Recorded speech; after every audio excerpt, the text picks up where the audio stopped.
all of me.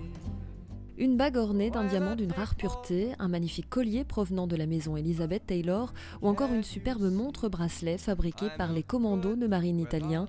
Voici quelques-uns des lots présentés lors des traditionnelles ventes aux enchères d'Arcurial.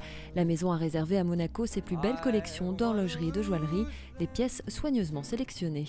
La tradition des ventes de bijoux ici est assez importante et qu'en général on atteint plutôt des prix meilleurs à Monaco que nous les atteignons à Paris. Donc c'est la vente phare de la spécialité bijoux, idem pour les montres. Le rayonnement international de Monaco fait que traditionnellement nous avons des enchérisseurs l'an dernier de 40 nationalités différentes. Pourtant nous ne sommes pas représentés dans ces 40 pays.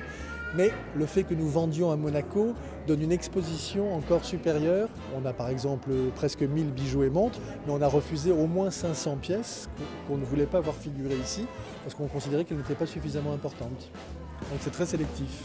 Parmi les temps forts de ces enchères estivales, une vente consacrée au sculpteur Philippe Ichili, décédé il y a quelques mois.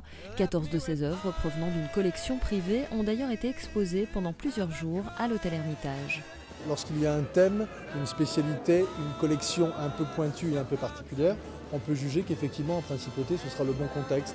Ce qui a donc été fait avec les sculptures de Ichili, c'était aussi une façon de lui rendre un hommage que de dire ben voilà, cette collection, plutôt que de la vendre à Paris au milieu de dizaines ou de centaines de tableaux d'art dit contemporain, eh bien, on va faire un focus plus particulier en apportant cette collection à Monaco avec la gigantesque épreuve de 6 mètres de long de haut de la marathonienne qui se trouve donc devant l'entrée de l'Ermitage et qui est assez spectaculaire et qui semble beaucoup plaire à ceux qui peuvent l'admirer.